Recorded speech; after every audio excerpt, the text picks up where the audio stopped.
मृदा प्रदूषण किस किस रूप में आ रहा है?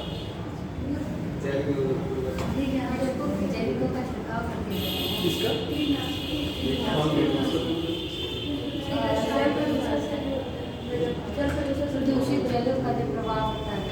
औद्योगिक अपशिष्ट पदार्थ, आपके किसी अपशिष्ट पदार्थ जो आप जलाते हो, बेकार करते हो, जानवरों के द्वारा कुछ ऐसे पदार्थ है ना, तो बहुत सारे ऐसे होते हैं कि जो आपके लिए हानिकारक है और लाभकारक दोनों। प्रदूषण जो हानि पहुंचाए, नुकसान करे, किसके लिए? मिट्टी के लिए, मानव के लिए।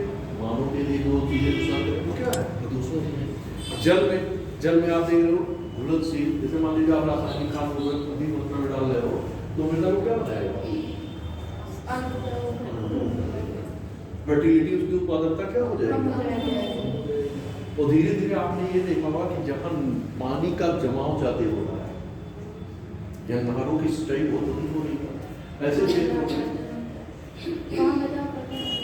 देखिए अपरदन के लिए, देखिए जल तो एक कारण हो सकता है, ऐसा नहीं कि जल नहीं कारण अपरदन के लिए, कीरोजन के लिए, लेकिन बहुत सारे कारण भी हैं अपरदन के लिए, क्योंकि एक कारण बताई नहीं हो सकता।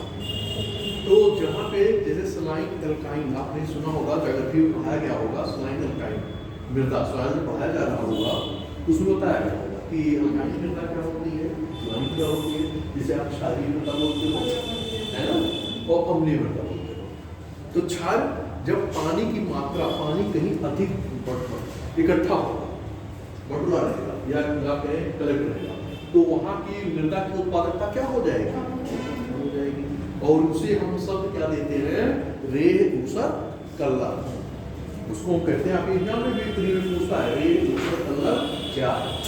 वहाँ पे ऐसी मृदाओं का क्या होगा कि जहाँ पे पानी इकट्ठा हो रहा है जमाव से, वहाँ की मिट्टी जो है वो किस रूप में कन्वर्ट हो जा रही है? क्षारीय मृदा, मतलब वो ऊसर बंजर रेत कलर के रूप में जो है वो मृदा क्या हो जा रही है? बदल जा रही है। तो जहाँ पे ऐसी स्थितियाँ होंगी वहाँ पे उत्पादकता क्या हो जाएगी? तो ये भी क्या हो रहा है? मृदा के लिए अच्छा है या नुकसानदेह है? नुकसानदेह है।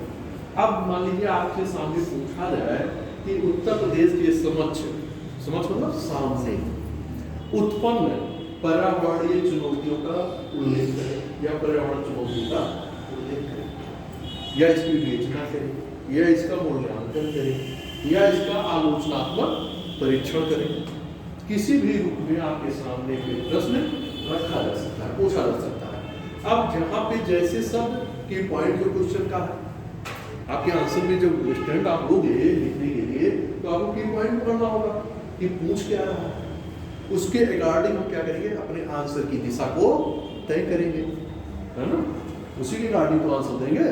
पूछ रहा है आंसर खुद ले देंगे, ऐसा तो चलेगा।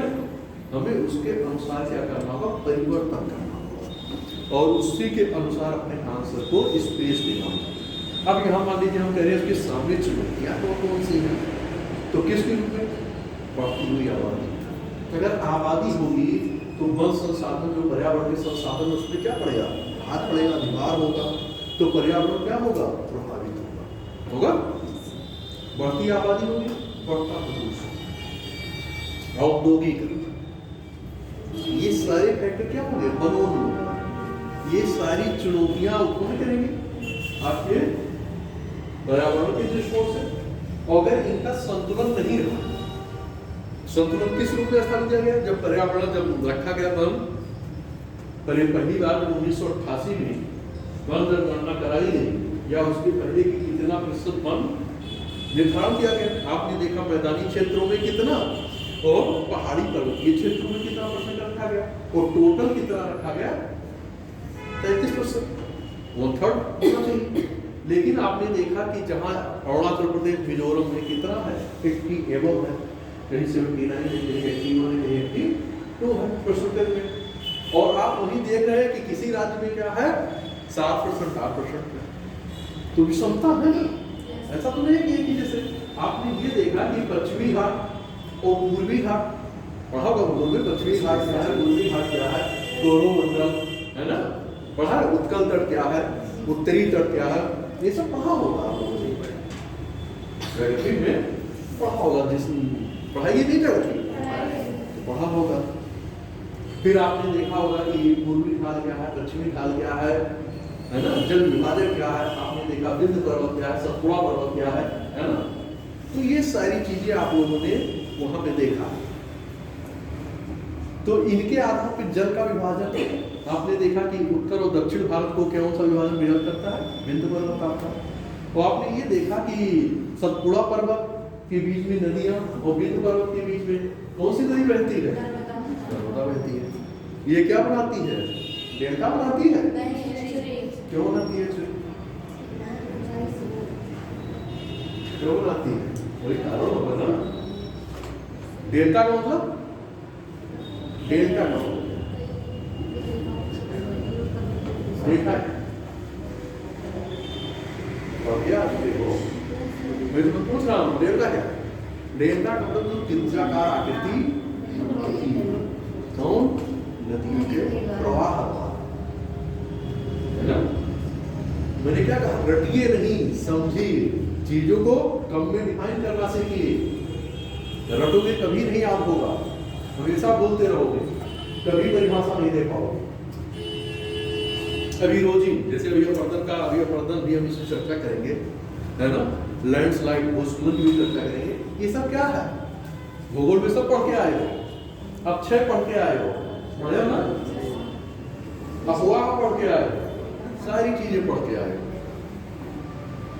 तो वही चीज तुम्हें जानना चाहता हूँ, एक एक शब्द आप बता दो जो मूल थी स्पष्ट करते हो, वही जानना चाहता हूँ। अपर्दन मतलब क्या हो रही है, ऊपरी परत जो स्थल है, ऊपरी परत कट के कहाँ जा रही है, ट्रांसफर हो रही है। अपर्दन मतलब ये कैसी प्रक्रिया है, गतिशील प्रक्रिया है, क्वेश्चन पूछता है कथन और कारण में। अपर्दन कैसी प्रक्रिया, क्या ये गतिशील प्रक्रिया है, मृदा के ऊपरी स्तर का एक स्थान से दूसरे स्थान पे स्थानांतरण, ऐसे पूछेगा कथन और कारण आपसे पीटी में प्रारंभिक परीक्षा। तो ये हमें याद होने से काम आपको जानना चाहिए। मैं इसीलिए प्रारंभिक परीक्षा में भी क्वेश्चन बना के बोल देता हूँ, ये इस टाइप के क्वेश्चन पूछे जाते हैं। मेंस का भी बना के, मेंस का तो बोलता नहीं, लेकिन प्रारंभिक प्रश्न भी आपको बता देते हैं, यहाँ से बनते ऐसे, जिससे आप क्या हो कि पढ़ते समय आपको ध्यान में है ना। ऐसा नहीं कि केवल का बता देगा, किसी भी टॉपिक से संबंधित जहां भी कोई चीज आता है मैं बता देता हूँ, यहाँ पे ऐसे प्रश्न बनते और बन सकते हैं। तो अपर्दन कैसी क्रिया है, स्थैतिक है या गतिशील है, कुछ पूछेगा कैसी प्रक्रिया है, गतिशील डायनामिक है, गति कर रही है ना। आपसे पूछा गया है कि जो है वायु ऊर्जा किस प्रकार की ऊर्जा का रूप है, उत्तर प्रदेश की प्रारंभिक परीक्षा का एक प्रश्न है, पूछा गया है गति ऊर्जा। हवा वायु क्या है, गतिमान है, चल रही है, गति के कारण कार्य करने की क्षमता। मैंने बताया था कि बस केवल इतना गति के कारण, गति मतलब गति तो इतने याद करने की जरूरत नहीं है, थोड़ा सोचिए अपने सेंस को। पोटेंशियल एनर्जी स्थितिज ऊर्जा, मतलब स्थिति परिवर्तन हो रही है, सेब क्या हो रहा है, बदल रहा है, इसका मतलब कैसी ऊर्जा हो जाएगी। तो चीजों को बस ऐसे समझिए, रटिए नहीं। मेरा कॉन्सेप्ट क्या होता है, रटाना नहीं, मेरा कॉन्सेप्ट होता है कम शब्दों में अधिक से अधिक चीजों को डिलीवर आप कर सकें, बता सकें। कोई पूछे तुरंत आप बिना सोचे बोल दें, सोचने की जरूरत नहीं। जब सोच के बोल रहे हो तो मतलब क्या है, बिना सोचे बोल दो, अगला व्यक्ति क्या हो जाए, समझ जाए कि हाँ बच्चा जानता है अच्छी तरह। एग्जाम्पल पूछे तुरंत सामने ऐसा बताओ कि एग्जाम्पल भी समझ जाए कि नहीं ये बच्चा सिलसिला ज्ञान वाला नहीं है। कॉन्सेप्ट इससे कॉन्सेप्ट नहीं क्लियर होगा तो इतनी कम शब्दों में कंप्रेस नहीं कर पाएगा। अगर इतनी कम शब्दों में कंप्रेस करके दे रहा बता रहा तो इसका मतलब इसको अच्छी तरह लिखिए। प्रश्न देखो, राज्य में पर्यावरण के समक्ष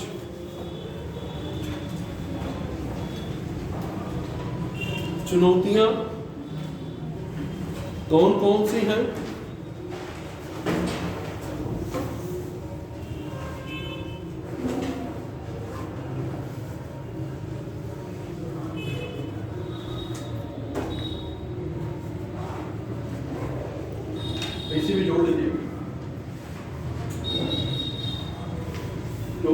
पाठ क्वेश्चन नहीं लिखा था, आपको पता होगा, मैं जोड़ता जरूर हूँ कुछ ना कुछ, है ना?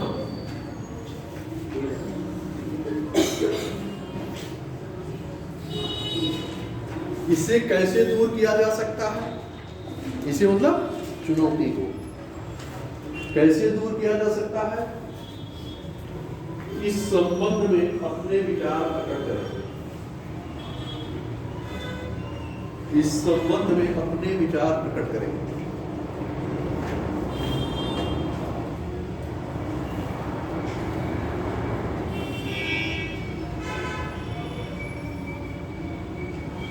अब आपसे क्या पूछा जा रहा है? अपने विचार देने हैं।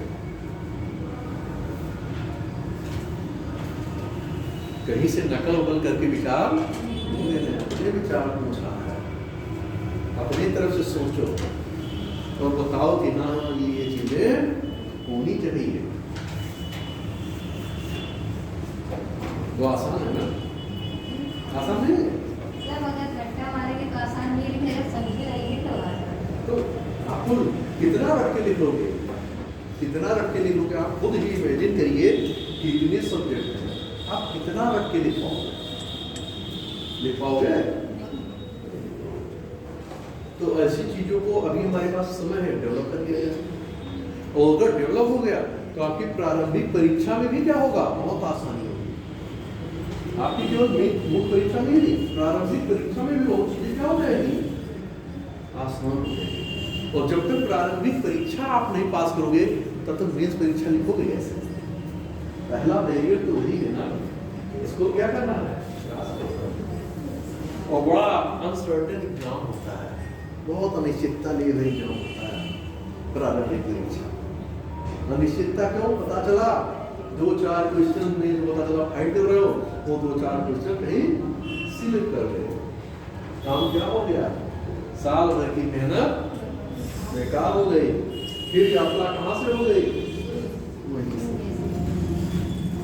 पता चला 4 साल 5 साल ऐसे तैयारी करते रहे, पीटी प्राप्त करते, सारा टेम्परामेंट क्या हो जाएगा? जितना उत्साह और जोश और उमंग आपके अंदर है ना, सारे जोश वोश क्या हो जाएंगे? क्योंकि जब 2 बार 4 बार 5 बार आप पीटी प्राप्त कर जाओगे तो आप बैठ करके पीछे कंसंट्रेशन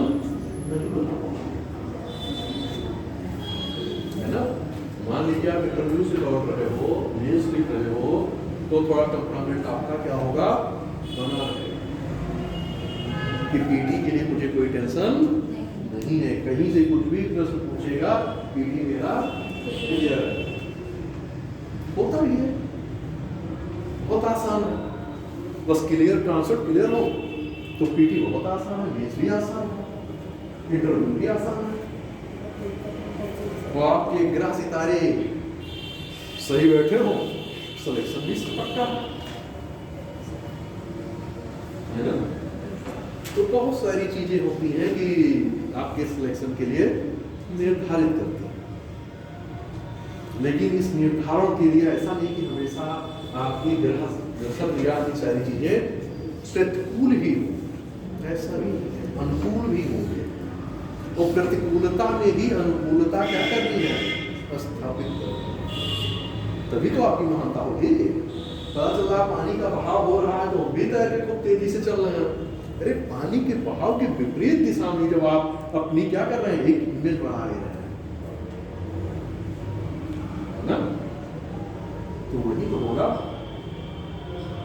लेकिन बन सकते, कर सकते तो लोग कर भी रहे, और उनके भी भगवान ने 2 ही हाथ दिया है, 2 आंखें दी है, 2 कान दिए हैं, और वही चीजें ईश्वर ने आपको दी है। बस केवल दिशा और दशा में थोड़ी अंतर हो गई है, और उसी दिशा और दशा को क्या करना है? सही कहाँ लगाना है? टारगेट। बहुत ज्यादा पढ़ने वाला कभी सिलेक्शन ना पाओ, कहीं 4 घंटा पढ़ने वाला क्या हो जाए? कारण क्या है? क्योंकि उसके सोचने का विजन बिल्कुल क्या है? अलग है। उसके लिखने की कला तो भी अलग है। तो फर्जी गाथा नहीं पढ़ रहा है, वो वही चीजें देख रहा है कि जहाँ से क्वेश्चन बढ़ने की संभावना, उसी पे हिट कर रहा है। बाकी आप पता लगा कहानी स्टोरी पढ़ने में क्या हो गया, टाइम बिता रहा है। और जो पढ़ना चाहिए, जहाँ से प्रश्न बन रहे हैं, उन चीजों पे फोकस नहीं करना। ये फोकस कैसे होगा? जब आप क्वेश्चन प्री ईयर्स के देखोगे, आप उन पे लगातार आपकी दृष्टि होगी, आगे क्या क्या चेंजेस ले रहा है, किस ट्रेंड को फॉलो कर रहा है। जब तक आप इस चेंजर को और कंटिन्यूटी को नहीं कर पाओगे, तब तक एग्जाम बहुत कठिन हो जाएगा। क्योंकि आयोग भी इस चीज को जान रहा है कि हमेशा आयोग देखो क्या कर रहा है, परिवर्तन कर रहा है, प्रयोग की प्रक्रिया से गुजर रहा है। और अगर आप उसमें सामंजस्य स्थापित नहीं कर पाओगे तो बहुत मुश्किल होगा।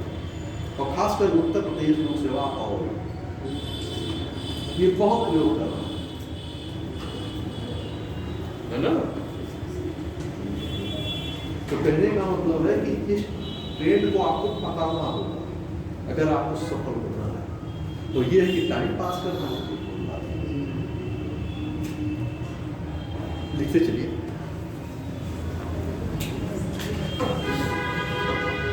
पर्यावरण में प्रदूषण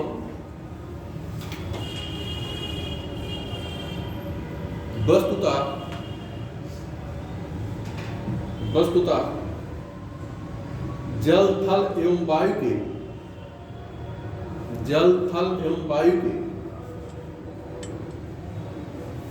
भौतिक, रासायनिक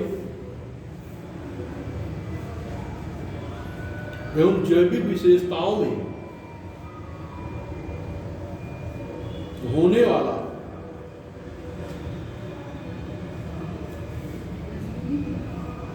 ऐसा अवांछनीय परिवर्तन है, ऐसा अवांछनीय परिवर्तन है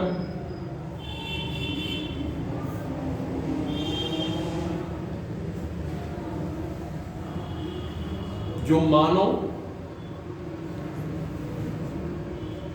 और उसके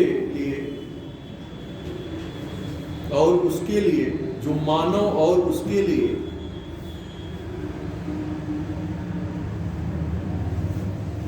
लाभदायक सूक्ष्म जीवों,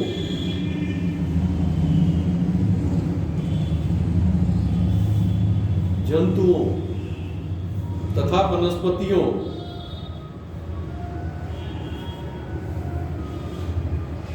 को हानि पहुंचाता है।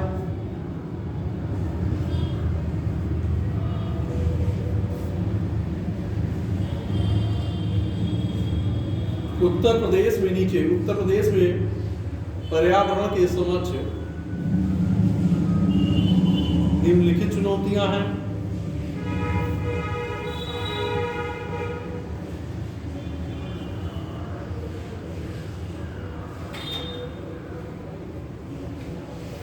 अब हमने लिखा है भौतिक रासायनिक। जैसे मान लीजिए कि आपने किया कि मैंने पानी में चीनी मिलाया, कैसा परिवर्तन?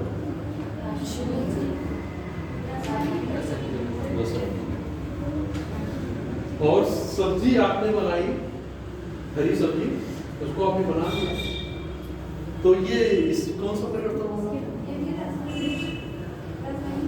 तो भौतिक और रासायनिक दोनों एक ही होगा। हमने ये कहा कि मान लीजिए कि पानी में आपने चीनी मिलाया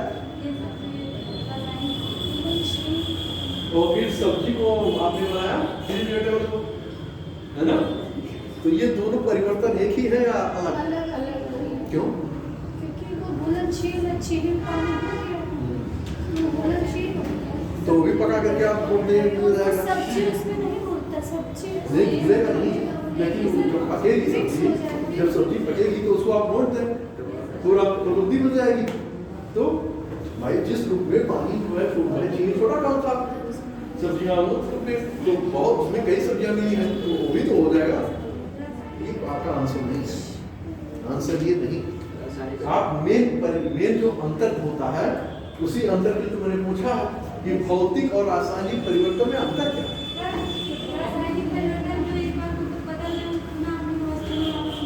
बिल्कुल सही, आपने सही।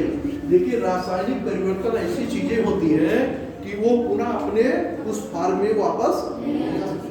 अब जैसे मान लीजिए भौतिक परिवर्तन में जिसको आपने मिला पुनः वस्तु प्राप्त की जा सकती है। अब कैसे प्राप्त करेंगे? मान लीजिए आपने चीनी का घोल बनाया उसको पानी क्या हो जाएगा? ग्लास में क्या हो जाएगा? चीनी क्या हो गई? प्राप्त हो गई। क्या कौन सा परिवर्तन हो गया? कौन सा परिवर्तन हो गया? एक कॉन्सेप्ट को समझिए, आप केवल इतना याद रखिए, भौतिक में जो वस्तुएं पुनः प्राप्त की जा सकती हैं, रासायनिक जो चीजें पुनः, बस इतना याद रखिए। बहुत ज्यादा रखने की जरूरत नहीं है, चीजों को पकड़िए। ये साइंस का टॉपिक है, लेकिन फिर भी मैंने क्या कर दिया, एक बार आपको निकाल कराया। याद रखिए, चीजों को समझिए, और रटने से चीजें नहीं आती। रटना तो बिल्कुल एक यहाँ से निकाल दीजिए अपने दिमाग से, ये हम रट के जो है महारत कर लेंगे। 2 4 5 क्वेश्चन कर लोगे, ठीक है। सुबह पेपर देने जा रहे हैं, आपने वही क्वेश्चन रटा, ये तो आपकी किस्मत का भाग्य है कि ग्राम नक्षत्र सितारे वही आप पढ़ना पढ़ते थे और रट के वही क्वेश्चन मिल गया। तो यही होता है कि आपकी जो है तकदीर क्या थी, नसीब क्या थे, लेकिन ये ऐसा नहीं कि सबके साथ होता है ना, ऐसा नहीं कि सबके साथ होता है। बहुत लोगों का ऐसे भी हुआ कि 10 क्वेश्चन पढ़ के गए वही आ गया, सिलेक्शन हो गया। तो ऐसी भी स्थितियां हैं, लेकिन इसका मतलब ये नहीं कि वो भी आप ही के साथ हो, ये कौन जानता है।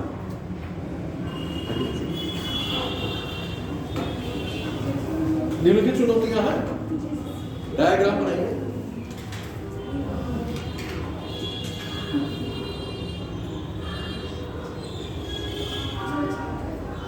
चुनौतियां,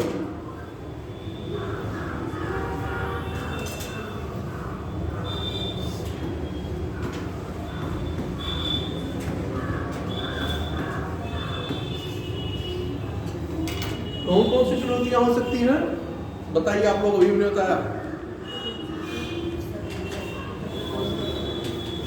अभी मैंने शुरू करने से पहले बताया है।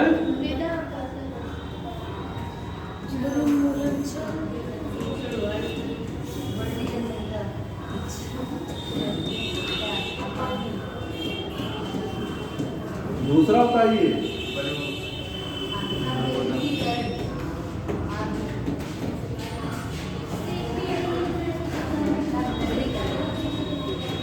तीसरा बोलिए,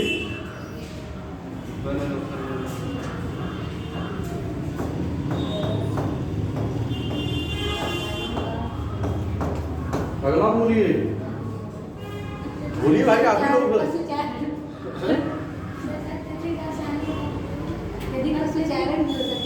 क्या? नहीं, इसमें क्वेश्चन से मनोमूलन ले गया ना, तो इसमें सब आ गया ना। मनोमूलन मतलब कि सभी उसी से संबंधित हो गया। बताइए, सोच के बताइए, आप लोग सब जानते हैं भाई। हाँ, देखिए आधुनिक और बताइए जल्दी बताइए, सोचिए। वो सब इसी में जो कारखानों से निकलता है अपशिष्ट पदार्थ लिख लीजिए। जीवाश्म ईंधन, औद्योगिकरण, जीवाश्म ईंधन,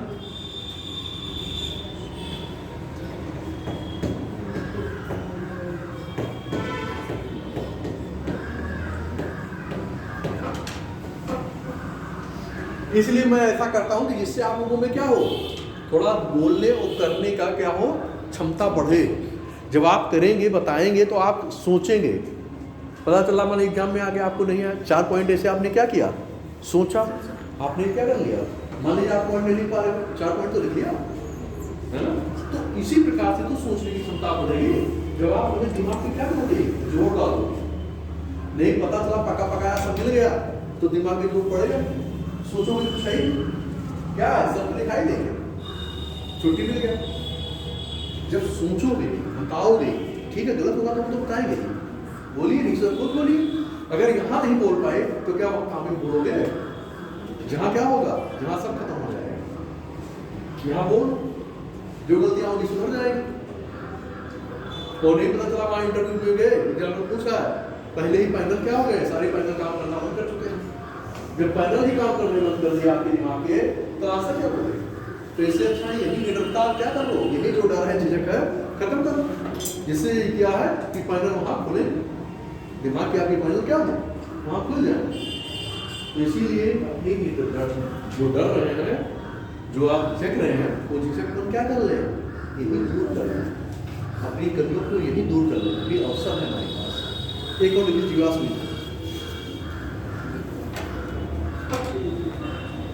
जीवाश्म ईंधन का चलना।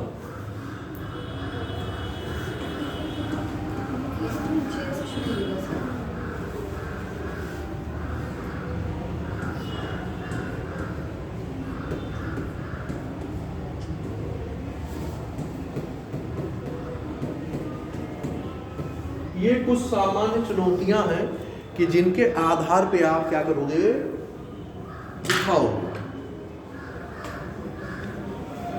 अब आप इसमें चाहे पशुचारण को करें, चाहे वन के ह्रास को करें, या जो है मानव के द्वारा वनों की कटाई हो रही है, या वनों का अतिक्रमण किया, ये सारे कारण सब उसी वनोन्मूलन में क्या हो गए, तो इसलिए हमें उसको बांटने की जरूरत है ना, क्योंकि यहाँ तो वनोन्मूलन की चर्चा नहीं की जा रही है। क्योंकि मैंने क्या कहा, आबादी बढ़ेगी तो समस्याएं क्या होंगी, है ना, पॉल्यूशन बढ़ेगा, आवश्यकताएं बढ़ेगी, हर वस्तु बढ़ेगी, मांग बढ़ेगी, नगरीकरण होगा। पहले क्या था, नगरीकरण कम था, आज क्या है, क्या हो रहा है, वन कट रहे हैं, पेड़ पौधे क्या हो रहे हैं, कट रहे हैं, कंक्रीट क्या हो रहा है, लग रहा है, तो पर्यावरण क्या होगा, तो क्या परिणाम देगा, परिणाम आप देखते नहीं क्या आता है, ये तो बताना नहीं है। कहीं बाढ़ आएगा, कहीं भूकंप आएगा, कहीं चक्रवात आएगा, कहीं कुछ होगा, है ना, कहीं बादल उठेगा, तो कुछ न कुछ चीजें ऐसी आती रहेंगी। जब आप किसी चीज को डिस्टर्ब कर दोगे तो क्या होगा, आप संतुलित कर दोगे तो क्या करेगा, संतुलन की तरफ क्या करेगा, प्रयास करेगा, और तब तक ऐसी चीजें को करता रहेगा जब तक क्या कर हो जाएगा, संतुलित नहीं हो जाएगा, है ना। तो इसीलिए क्या होता है कि जब आप किसी चीज को छेड़ोगे तो क्या करेगा, जैसे मधुमक्खी का छत्ता है, जब छेड़ते हो तो क्या करता है, क्या करती है, कहती है ठीक है, छेड़े हो ना, बताती है क्या करते हैं, तो क्या करते हैं, पीछा कर लेती है ना। तो वही चीज है कि जब आप पर्यावरण को आप संतुलित कर दोगे तो क्या करेगा, संतुलन की तरफ क्या करेगा, प्रयास करेगा, और संतुलन की तरफ प्रयास करेगा तो क्या होगा, मानो अपनी बर्बादी देखने के लिए क्या होगा, उसके पास लाचारी होगी, बेबसी होगी, कुछ कर नहीं सकता, क्या है, निसहाय। देखिए जब बाढ़ आता है तो बाढ़ में क्या लगता है, क्या होता है, एक इंसान क्या कर देता है, बहुत सारी चीजों को बहा ले जाता है, ले जाता है।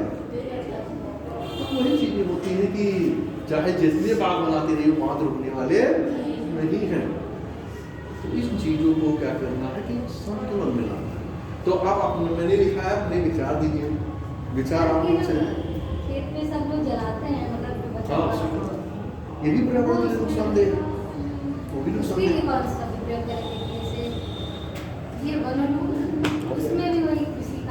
प्रदूषण में, मृदा में, अभी हम सब दिखाएंगे।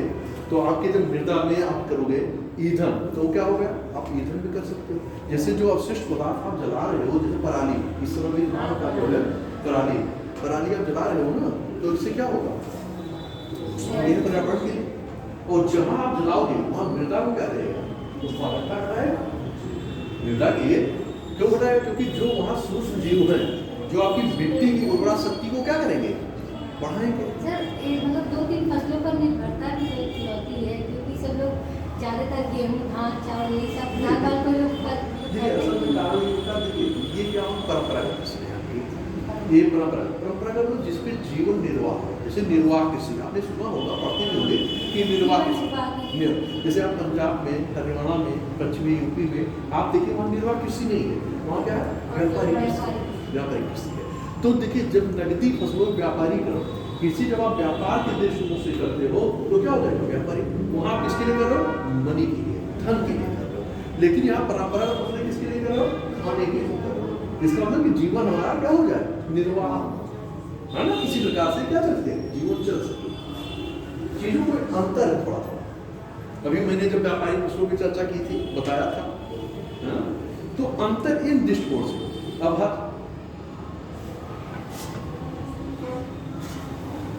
तो कहने का मतलब ये है कि किसी भी चीज को आप जो है सारे पैरामीटर को एक स्थान पे, एक ही जगह पे आप नहीं देख सकते। सबके लिए क्या है, अलग अलग क्राइटेरिया है।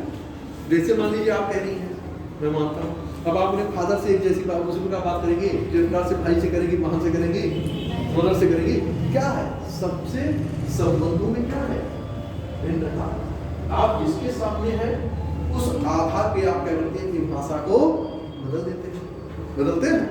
हित मित्र में है तो दूसरी भाषा हो जाती है, होती है। तो परिवर्तन क्यों हो रहा है, संबंधों के आधार पर। तो जहां जिस प्रकार का संबंध होता है उसी प्रकार की चीजें क्या की जाती हैं, चलाई जाती हैं।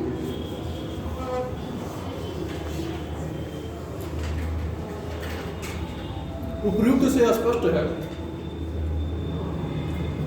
कि पर्यावरण प्रदूषण मानवीय क्रियाकलापों, मानव के द्वारा किया, मानवीय क्या लिखिए। उपयुक्त से स्पष्ट है कि पर्यावरण प्रदूषण मानवीय क्रियाकलापों के अपशिष्ट उत्पादों, आप जो प्रश्न कर रही थी, अपशिष्ट आ गया, उत्पादों से युक्त द्रव्य एवं ऊर्जा का परिणाम है, द्रव्य एवं ऊर्जा का परिणाम है। नीचे लिखेगा, इनके सम्मिलित प्रभाव से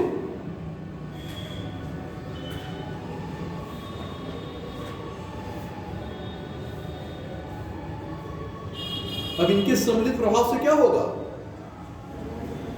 जल प्रदूषण, मृदा प्रदूषण,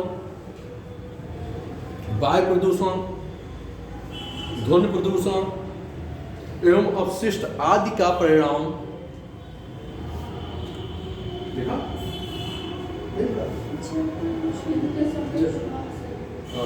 जल, वायु, मृदा, ध्वनि प्रदूषण आदि का मिश्रित, सबका मिश्रण हो जाएगा ना। क्योंकि प्रदूषण में क्या है, कोई एक प्रदूषण तो होगा ना, का परिणाम है।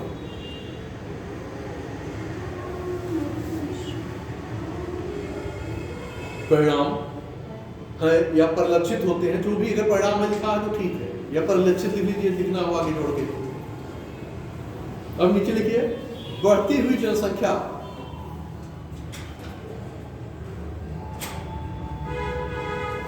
और औद्योगिकरण के विस्तारण या औद्योगिक विस्तारण के कारण, विस्तारण मतलब विस्तार बढ़ाया जा रहा है, तथा जल के अविवेकपूर्ण, जल के अविवेकपूर्ण मतलब कि जल की क्या करनी है, उचित रूप से उसका प्रयोग ना करना। उपयोग से जल की गुणवत्ता का बहुत अधिक निम्नीकरण हुआ है, बहुत अधिक जल की गुणवत्ता का बहुत अधिक निम्नीकरण हुआ है। और गुणवत्ता का मतलब किसकी जो क्वालिटी है वो क्या हो रही है, कैसे कम होगी,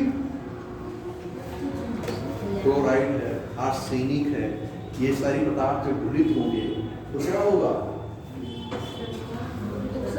बहुत सारी बीमारियां, नाइट्रेट है तो क्या होता है, ब्लू बेबी सिंड्रोम, सुना है ना, क्लोराइड सुना है ना, ये सारी चीजें कहाँ से आ रही है, ये सारी चीजें। अगर जल, आपने ये देखा कि अगर बीओडी, बायोलॉजिकल ऑक्सीजन डिमांड, जल में घुलित हुई ऑक्सीजन की मात्रा, आपने ये देखा कि पानी की कमी नहीं है, लेकिन शुद्ध वाटर, प्योर वाटर की कमी है ना, कि जो हम क्या कर सकते हैं, कंटेन कर सकते हैं, प्रयोग कर सकते हैं। पीने के लिए कैसा जल चाहिए, स्वच्छ जल चाहिए, है ना। और नहाने के लिए कैसा जल चाहिए। अगर उससे ज्यादा की क्षमता का होगा तो आपकी बॉडी में क्या हो जाएंगे, फोड़े पड़ जाएंगे, बहुत सारे प्रकार के रोग उत्पन्न हो जाएंगे, है ना। तो कहने का मतलब क्या है कि ऐसी चीजों को देखा जाता है कि ये हमारे लिए करने की लायक है या नहीं।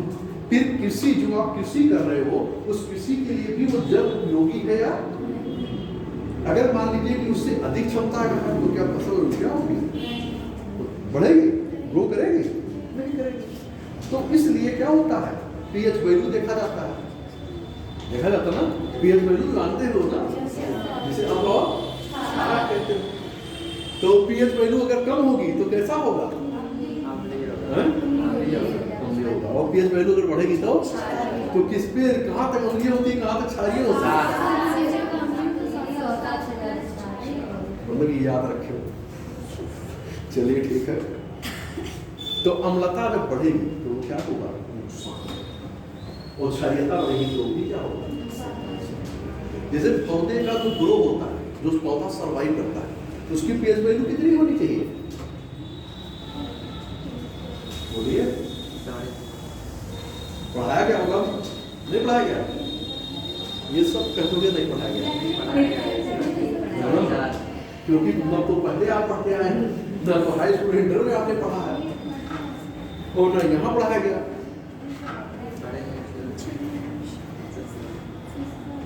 ढूंढिएगा, नहीं ढूंढ पाएंगे तो हम बता देंगे, है ना। कुछ ढूंढो उनसे, हम आगे लिखेंगे। कहाँ तक लिखा, लिखिए प्राकृतिक स्रोतों नीचे। अब प्राकृतिक स्रोतों में क्या होगा, सोच के बताइए जल्दी जल्दी। अभी मैं चर्चा किया हूं, अभी मैंने लिखाने के पहले ही चर्चा किया था।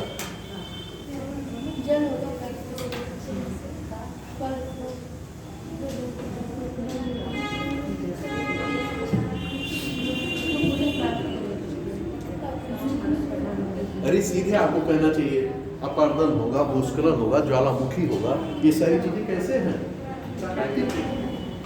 क्या है, प्राकृतिक है, ये तो है, तो आपको सीधे बोलना चाहिए। लेकिन क्या है, यहाँ से फाइनल होना नहीं चाहिए, सब ठंडी जगह से क्या है, सब तो सोचो मैं क्यों इतना आप पे प्रेशर दे रहा हूँ, क्यों आपके अपने ब्रेन पे सोचो। मान लीजिए परीक्षा में ऐसे आ जाए प्री में ही कि प्राकृतिक स्रोतों से कौन कौन से प्रदूषण उत्पन्न होते हैं, क्या दोगे, दोनों मिक्सअप दे दिया है, मानवीय और प्राकृतिक दोनों, क्या लगाओगे आंसर, पता चलेगा हम भी मिक्सअप कर दे रहे हैं, आंसर क्या हो गया, जो किए थे उसमें से जो क्या हो गया, खत्म हो गया, जो सही किए थे उसमें भी 1/3 आपका गया। तो यही सारी चीजें क्या है, सोचने की और समझने की है। देखिए भूस्खलन, अपर्दन,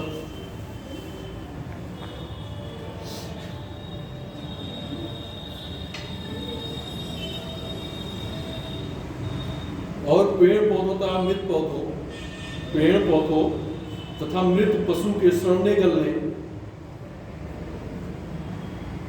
मृत पशु के सड़ने गलने आदि, ब्रैकेट में कर लीजिएगा, ब्रैकेट बंद, से प्राप्त प्रदूषकों से भी होता है।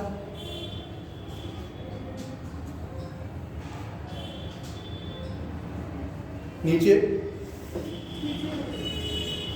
अपर्दन, भूस्खलन, पेड़ पौधों तथा मृत पशुओं के सड़ने गलने आदि, ब्रैकेट बंद,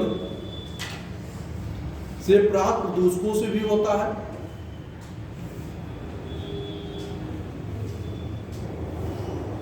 लिखिए नीचे, यद्यपि मानवीय क्रियाकलापों से उत्पन्न होने वाले प्रदूषण चिंता के कारण है, चिंता के वास्तविक कारण है। चिंता की वास्तविक कारण। ज्यादा प्रभावी डोमिनेंट कौन होगा?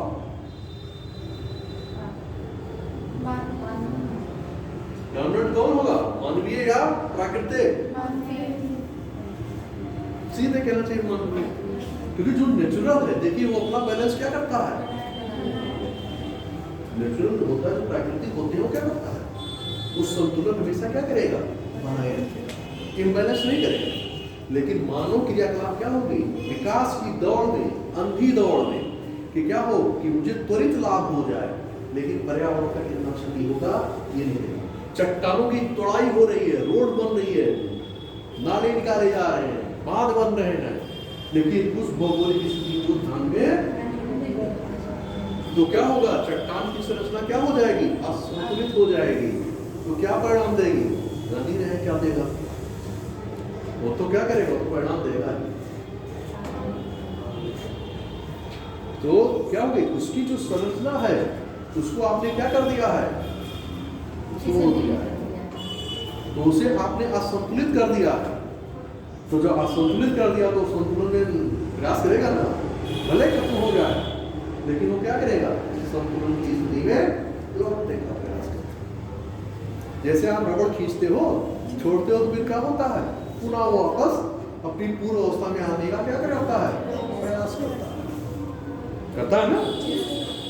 रबड़ अधिक प्रत्यास्थ होगा या स्टील अधिक प्रत्यास्थ होगा? मैं जानता था आंसर ये होगा। ये आपके फिजिक्स का क्वेश्चन है। प्रत्यास्थता सुना होगा, पढ़ा होगा, भौतिक पढ़ाई नहीं, फिजिक्स का टॉपिक है। स्टील अधिक, आपसे प्री में ऐसे पूछेगा कि प्रत्यास्था का उदाहरण है, रबड़ अधिक प्रत्यास्थ होगा, स्टेटमेंट रीजन, स्टील रबड़ से अधिक प्रत्यास्थ है। 1 2 1 2 3 3 4 ना आता प्रश्न से पूछेगा तो क्या करोगे, ठीक है। जो कण जितने ही बारीक, जितना कम उसमें फ्लेक्सिबल होगा, उतना ही अधिक है ना। कणों की सघनता जो होती है, उस पर उसकी इलास्टिसिटी पाई जाती है।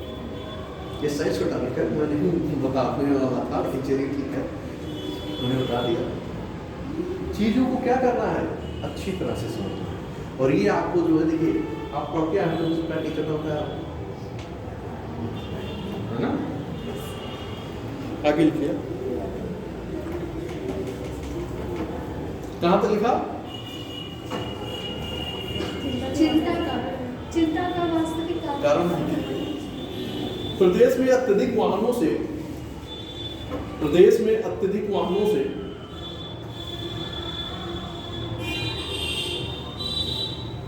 वायु प्रदूषण, धूल, धुआं,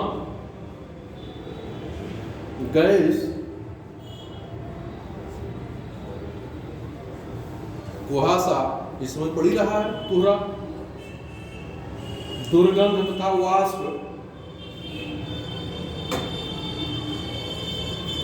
और संदूषकों की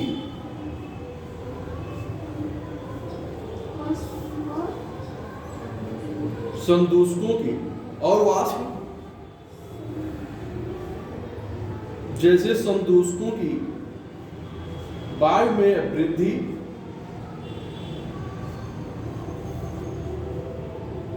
वह उस अवधि के रूप में लिया जाता है। अवधि मतलब समय लिया जाता है, जो मनुष्यों, जंतुओं और संपत्ति के लिए हानिकारक होते हैं।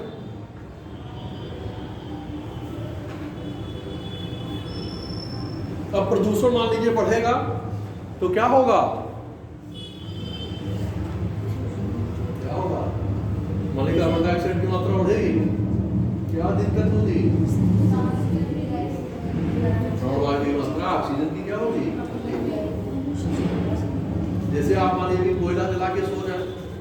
क्या होगा?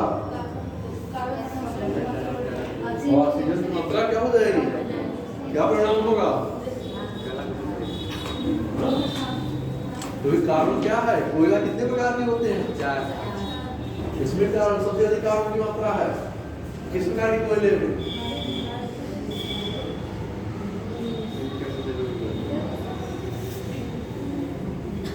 चार प्रकार के कोयले का नाम बताओगे?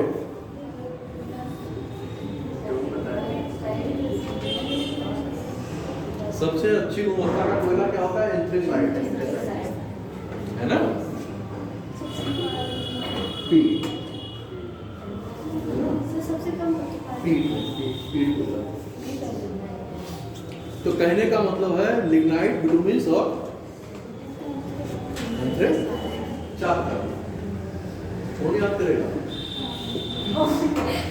सब पढ़ के आए हो लेकिन एक भी सब पूरे बढ़ते हो। चलिए अच्छी बात है, बोलना भी चाहिए, इसी बहाने थोड़ा बहुत याद भी करा देते हैं।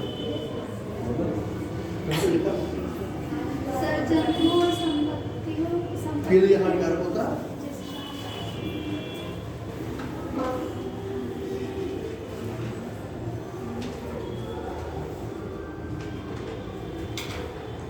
नीचे नगरों के ऊपर कोहरा, जिसे शहरी धूम कोहरा कहा जाता है,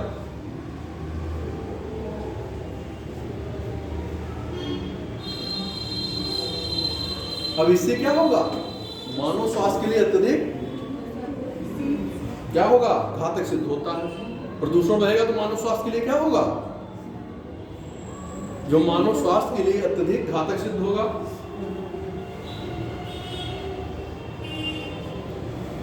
और ये कोहरा वोहरा किससे संबंधित है? वायु प्रदूषण से। वायु प्रदूषण से ना। अब लिखिए नीचे, शहरों में बढ़ते भीड़ भाड़ एवं परिवहन, भीड़ भाड़ एवं परिवहन के कारण शोर उत्पन्न होता है। जैसे मान लीजिए कि अभी रोड है, रोड के किनारे कोई फैक्ट्री लगी हो और वो कितने डेसिबल की ध्वनि कर रही हो? 240 डेसिबल का ध्वनि कर रही हो, क्या होगा?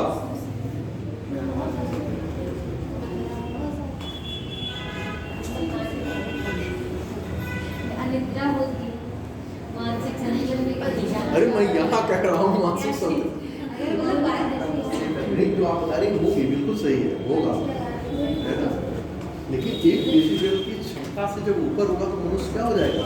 गूंगा हो सकता है, पागल हो सकता है, बाबा हो सकता है, बहुत सारी चीजें हो सकती है। लेकिन जब कभी आपने देखा होगा अचानक कोई आवाज होती है तो आपका मन क्या हो जाता है? खुल जाता है। सभी आप क्यों हो रहा है? परिवर्तन तो कहीं हो रहा है, आपके तो नहीं, लेकिन आपके ऊपर इम्पैक्ट पड़ रहा है ना, नहीं भाई? तो कोई भी घटनाएं जब होगी प्रत्यक्ष अप्रत्यक्ष रूप से क्या करेगा? प्रभावित हो सकता है उसका प्रभाव भी थोड़ा सूक्ष्म हो, न दिख रहा हो, न महसूस आप कर पा रहे हो, लेकिन कहीं ना कहीं वो प्रभाव तो दिखाई ही देगा।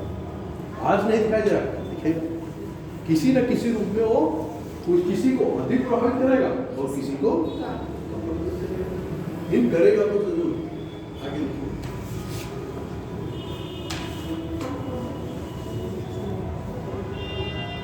शोर उत्पन्न होता है जो ध्वनि प्रदूषण का कारण बनता है।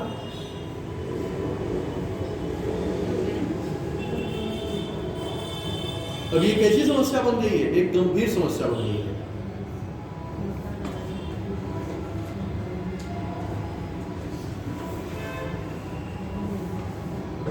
बढ़ती जनसंख्या,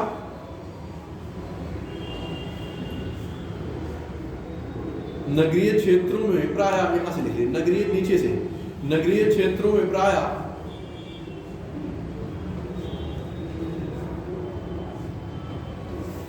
भीड़ भाड़,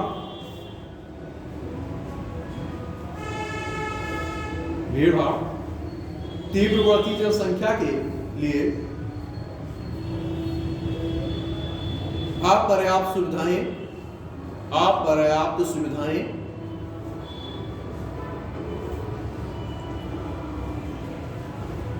और उसके परिणाम स्वरूप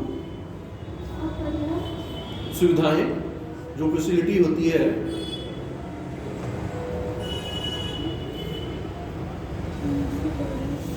सुविधाएं और उसके परिणाम स्वरूप साफ सफाई,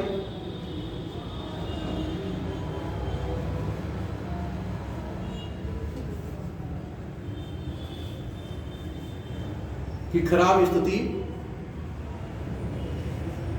एवं प्रदूषित वायु के रूप में पहचाना जाता है।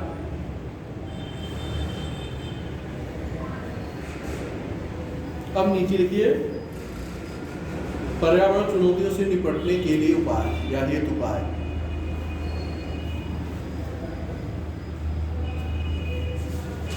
अब ये आपका नंबर आ गया बताने वाला।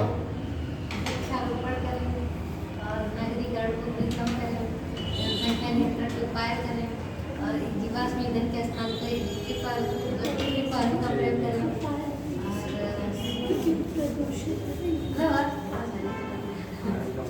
मतलब जो चुनौतियां हैं उन्हीं का समाधान करें, वो उपाय है। नहीं चलिए प्रयास आपने ठीक किया, अच्छा किया। लिखिए उद्योगों द्वारा निकलने वाले अपशिष्टों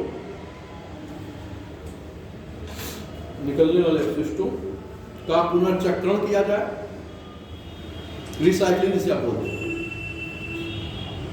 एवं उसके राख से ईंट बनाकर, रिसाइकलिंग यही तो होगा कि उसको क्या किया जा रहा है, समाप्त किया जा रहा है, और जो बाई प्रोडक्ट बचा है उसका हम उपयोग कर रहे हैं। उसके राख से ईंट बनाकर उसे भवन निर्माण के रूप में प्रयोग किया जा सकता है या प्रयोग किया जाए। अब देखिए वहां उसको क्या हुआ, प्रदूषण को आपने रिसाइकलिंग किया और जो बाई प्रोडक्ट बना उसके आपने क्या कर लिया, ईंट बना लिया ना। तो वेस्टेज क्या निकला, उसमें निकला ना, वेस्टेज क्या हुआ, कुछ नहीं आया।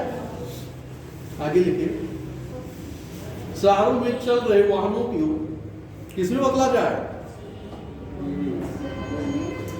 शहरों में चल रहे वाहनों को,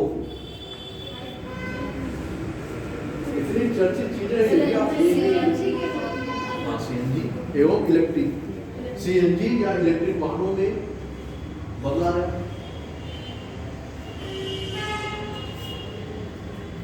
सौर ऊर्जा कार्य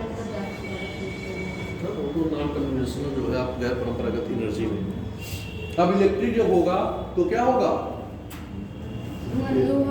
नहीं जैसे जो गाड़ियों के द्वारा जो पॉल्यूशन पदार्थ निकलते हैं, कार्बन मोनोऑक्साइड हुए, कार्बन हुए, NTSC है, तो कहने का मतलब ये सारी चीजें क्या हो जाएंगी भाई। बैटरी के द्वारा अगर गाड़ियां चल रही है, इलेक्ट्रिक के द्वारा चल रही है, तो ऐसे प्रदूषण कहाँ होगा, नहीं होगा। सीएनजी में प्रदूषण की मात्रा जो जीवाश्म ईंधन है उसके तुलना में क्या है, कम है ना।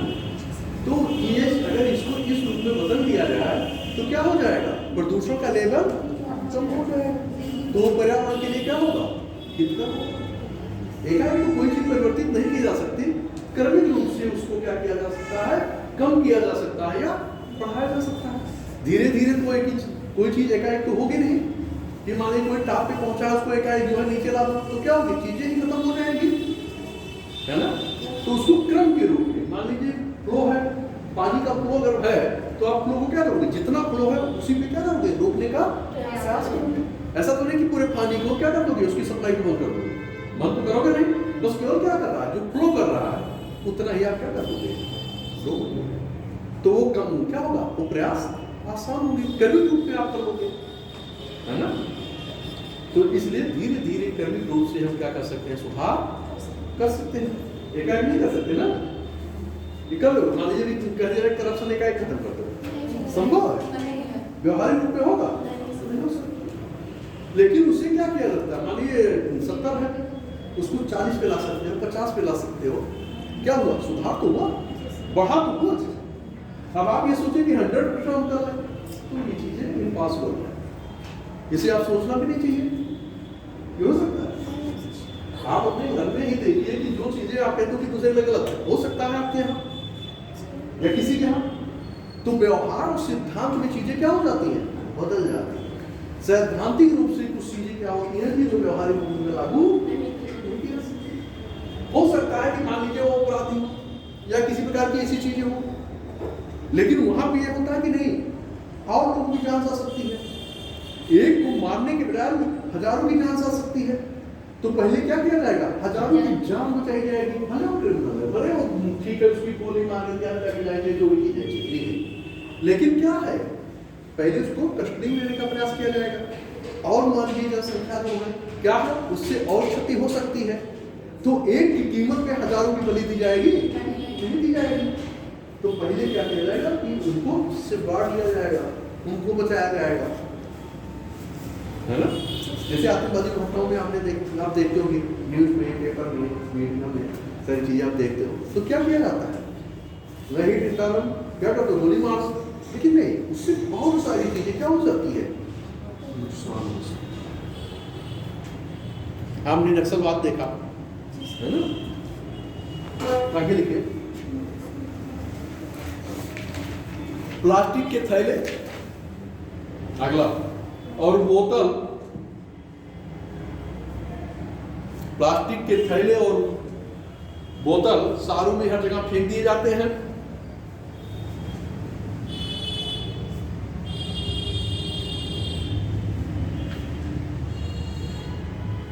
अब इससे क्या होगा, अनेक प्रकार की पर्यावरण समस्याएं होंगी, तो इस पर क्या किया जाना चाहिए, रोक लगाया जाना चाहिए। इससे अनेक प्रकार के प्रदूषण होते हैं, इस पर रोक लगाया जाना चाहिए। अब ये सारी चीजें आप खुद ही लिख सकते हो भाई, जैसे प्लास्टिक अवशिष्ट पदार्थ क्या है, वो इतना जल्दी रिसाइकिल होता नहीं, इतना जल्दी सड़ता भी नहीं है, तो क्या होगा, जहां भी रहेगा उसको क्या करेगा, प्रदूषित ही करेगा, ये अच्छा करेगा, नुकसान ही पहुंचाएगा ना।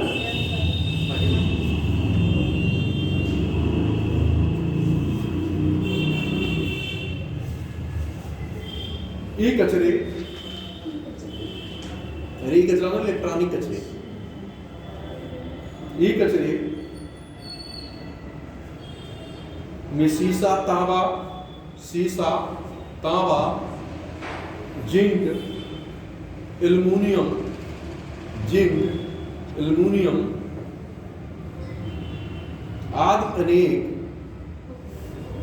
आदि अनेक हानिकारक पदार्थ होते हैं।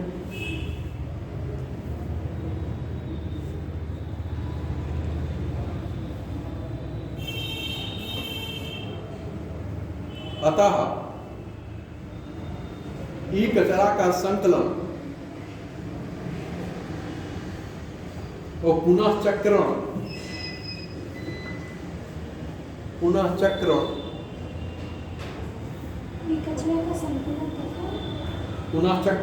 और पुनः चक्रण निर्माताओं को सुनिश्चित करना अपेक्षित है।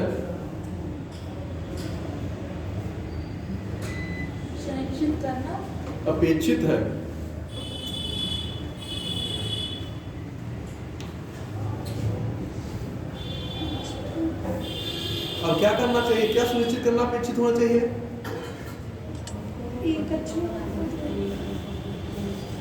अतः वापस लो, क्या लो, जो सामान क्या हो रहे हैं, खराब हो रहे हैं, अतः वापस लो, प्रणाली स्थापित करनी होगी। जैसे मान लीजिए मोबाइल खराब हुआ, कंपनियां क्या कर लें, वापस ले रही है, तो इससे क्या कर दिया जाएगा, वो रिसाइकलिंग करके क्या कर देंगे, फिर निर्माण कर लेंगे, फिर उपयोग में कर लेंगे। तो इससे क्या होगा, ये कचरा करेगा ना, जैसे मान लीजिए मोबाइल है, लैपटॉप है या अन्य इलेक्ट्रॉनिक वस्तुएं क्या दी जा रही है, और उसका पूरा रिसाइकलिंग करके क्या कर दिया जाएगा, उपयोग कर दिया जाएगा। तो क्या हो जाएगा, प्रदूषण लेवल क्या हो जाएगा। तो ऐसी चीजें क्या होना चाहिए, अपेक्षित, मतलब उनसे आशा की जानी चाहिए कि ऐसा वो करें, कौन, जो इस चीज को बांट कर बनाते हैं। तो इससे क्या हो जाएगा, प्रदूषण की समस्या, और लोग क्या करेंगे, जो यूज कर रहे हैं वो भी कहेंगे ठीक है 10 ही रुपया मिल रहा है, मिल तो रहा नहीं, फेंकने से क्या मिलेगा। मान लीजिए 20,000 का सामान है, चलिए 2,000 सही, नहीं तो इससे कुछ नहीं मिलता, फेंक देते। तो क्या होगा, जो यूज कर रहा है वो भी क्या करेगा कि 2,000 ही सही दे दो, एक्सेप्ट कर दो, जो सामान लेना उसमें क्या हो जाएगा, मर्ज हो जाएगा, है ना। आगे लिखिए।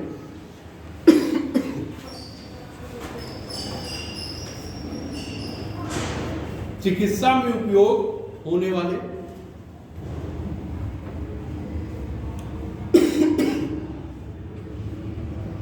सामानों,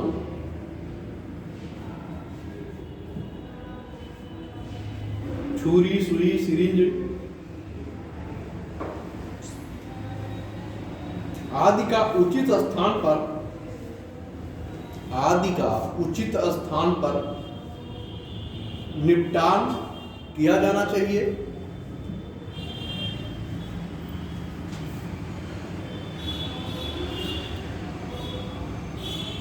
नीचे लिखिए।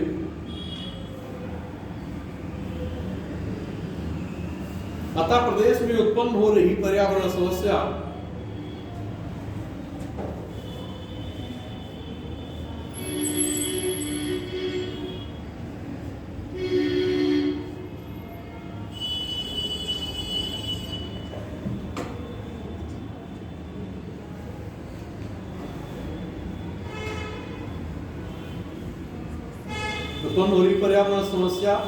सरकार के लिए चुनौतीपूर्ण है।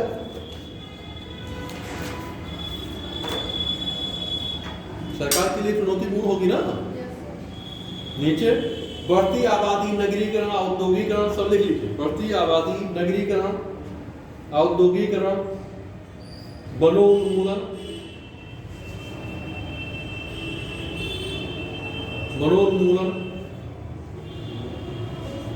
आदि पर व्यवस्थित नियम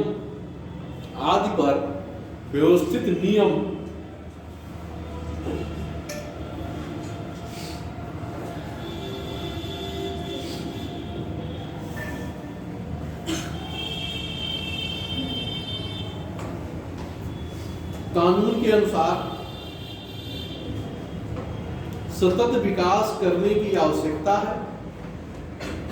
सतत विकास मतलब सस्टेनेबल डेवलपमेंट, है ना।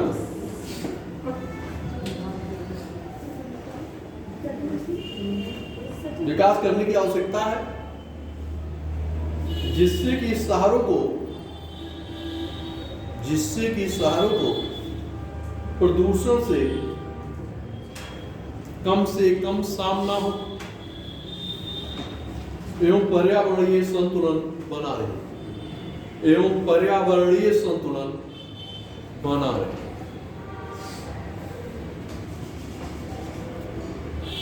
ये आपका खत्म होता है। अब इसमें आपकी चुनौतियां भी पूछ सकता है, सामने समस्याएं भी पूछ सकता है ना।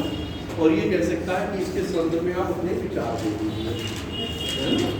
तो जिस भी रूप में पूछे, हर रूप में अपने आपके पास जो है मैटर है, उस रूप में आप अपने आंसर को क्या कर लीजिएगा, लिखिएगा। अगर कभी हो सकता है कुछ चुनौतियां या एक उत्तर प्रदेश के समस्या या सामने उपस्थित होने वाले पर्यावरण प्रदूषण, उसके समस्या उत्पन्न होने वाली चुनौतियां, तो क्या करिएगा, दोनों कंपाइल करके पूछता जोड़ के स्पेस कर दीजिए। जैसे मैंने बताया था कि क्या करना है, तीर बना करके एग्जाम्पल ब्रैकेट में लेते हुए क्या कर लेना है आगे। आपने क्या कर दिया, सारी चीजों को इंक्लूड कर दिया, दे दिया, और आगे चुनौतियों से निपटने के उपाय भी दे दिए, है ना। तो अपने अनुसार बेटे हम क्या कर सकते हैं, शब्दों को घटा और बढ़ा सकते हैं, क्योंकि हमारे पास क्या है, सारी चीजें उपलब्ध है। और जब कंटेंट नहीं होगा तो कहाँ से घटाओगे बढ़ाओगे। मान लीजिए घटाने वाली चीजें तो होगी, मान लीजिए जोड़ लेता है तो क्या करोगे, तो क्या हो गया, समस्याएं उत्पन्न हो जाएंगी। लेकिन नहीं, घबराने की जरूरत नहीं। सोचिए, इतना दिन से पढ़ रहे हो, सारी चीजों को पढ़ा है, पर्यावरण प्रदूषण आप इन्वायरमेंट में पढ़ते हो, भूगोल में पढ़ते हो, साइंस में पढ़ते हो, इधर यूपी में पढ़ रहे हो, इतना सुना है, इतना लेक्चर सुना है, इतना पढ़ा है, शुरू से पढ़ते आ रहे हो, तो 200 शब्द लिखना बहुत आसान चीज है ना? नहीं, आज तक आपने पढ़ा है, छोटे क्लास से लेके आज तक पढ़ा है, कुछ तो 2, 4, 5 पॉइंट याद होंगे कि नहीं याद होंगे? बस सोच लीजिए कि ये पूछ रहा है, उसी के कार्ड लिख लीजिए, तो हमें नहीं लगता कि लिख नहीं पाओगे। बस ये है कि उस समय आपके दिमाग के सेंसर काम कर रहे हैं कि आपके अंदर ये चीजें आए कि हमें क्या लिखना है। आप सोच और सोच लिया तो लिख लिया। जैसे डायग्राम बना लिया तो क्या है, 5 पॉइंट है मान लीजिए, 5 को क्या करना है, उसी के विषय में लिखिए, तो लिखना आसान हो गया ना। जब आपके पास चीजें स्पष्ट हो तब तो क्या करना है, सबके भी कोई भर देगा। सांचा बना हुआ है पिलर का, उसमें क्या है, मसाला बना करके कोई डाल देगा जो क्या है, जो कुछ भी नहीं जानता, क्योंकि सांचा तो बन ही गया, मसाला डाल देना है, वो अपना से क्या डालेगा, ले लेगा। ये तो है। तो जो आंसर की जो सिनॉप्सिस होती है, जो फ्रेमिंग होती है, ये टफ होती है।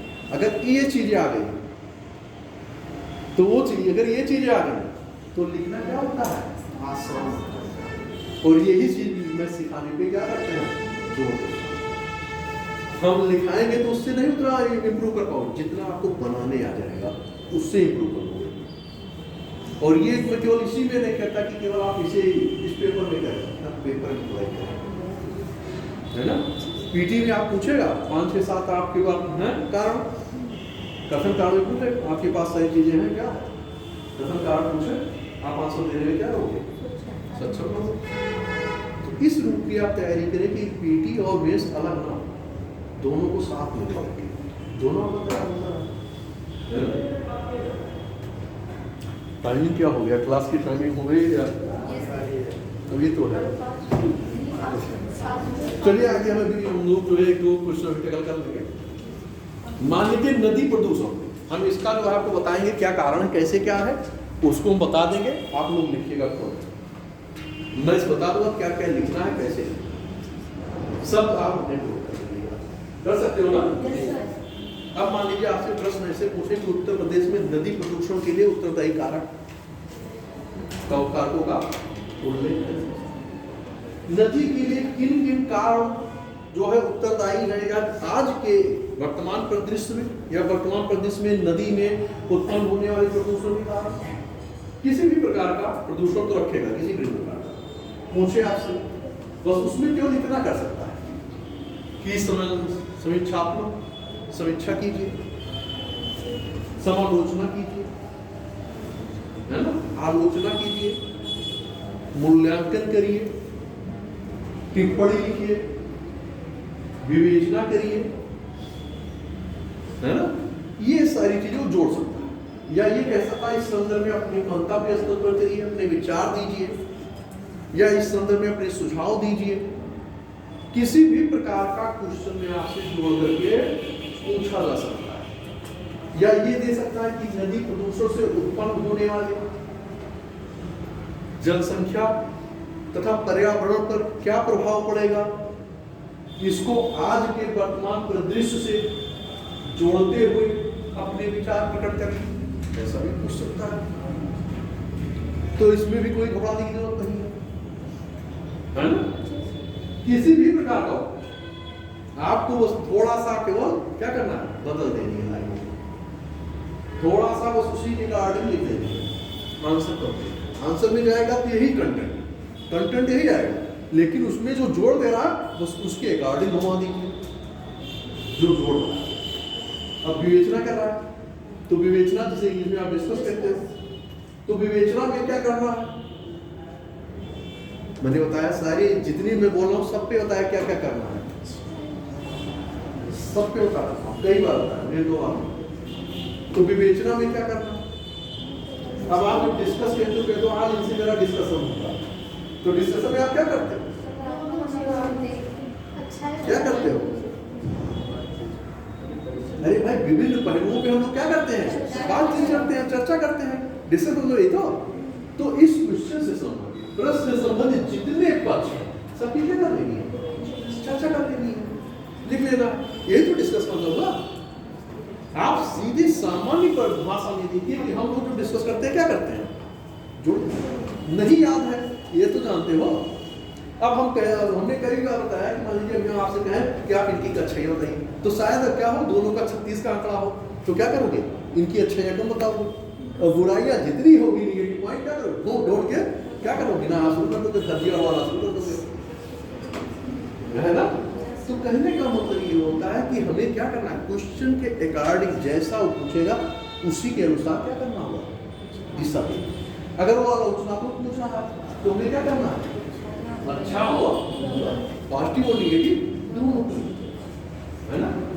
अब पूछ रहा है कि समालोचना, यहाँ थोड़ा चेंज होगा, अच्छाइयों को ज्यादा बताएंगे और नेगेटिव एस्पेक्ट को थोड़ा 60 और 40 के मार्जिन में आ जाएंगे, और अपना जो निष्कर्ष देंगे कैसा देंगे, पॉजिटिव यहाँ देंगे, पॉजिटिव देंगे।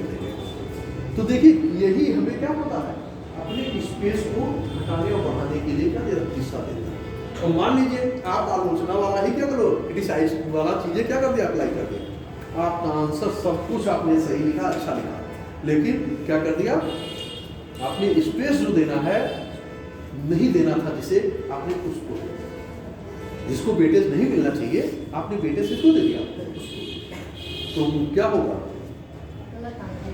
आंसर आपका जो है, सारी मेहनत सब कुछ क्या हो गई, बेकार हो गई। लिखिए नदियों वाले हम लिखा दे कारण आप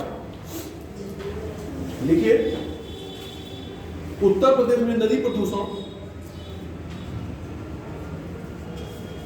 के लिए उत्तरदायी कारकों का उल्लेख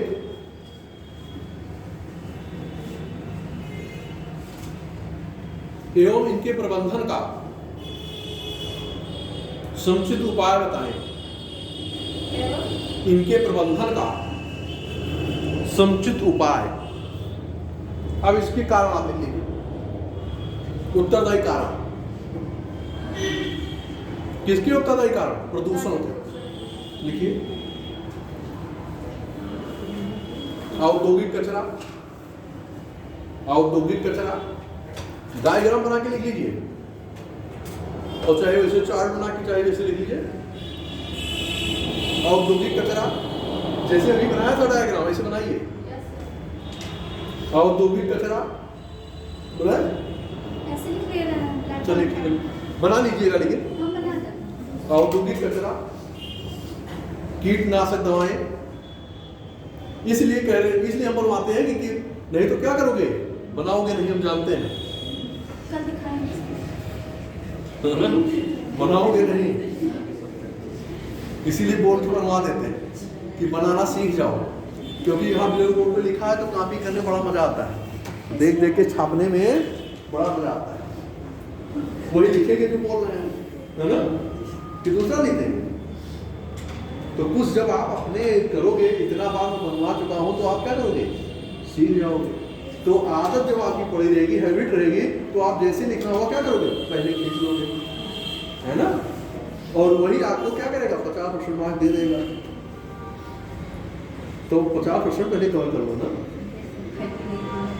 क्या करना है, और 4 शब्द हैं ये तो याद ही करोगे। तो इसलिए इस पे फोकस करो, जहाँ से नंबर क्या हो, अधिक मिल सके। लिखिए क्या लिखा, कीटनाशक दवाएं, जानवर के गोबर, जानवरों के गोबर नदियों में पानी में जाएगा ना, तो क्या होगा, रेडियो सक्रिय तत्वों का जल में पहुंचना, रेडियो सक्रिय तत्वों का जल में पहुंचना, घरेलू कचरा, अगला है, इसके बढ़ा बढ़ा के लिख रहे हो ना, घर में घरेलू कचरा, नहाने व कपड़े धोने के लिए जल का उपयोग,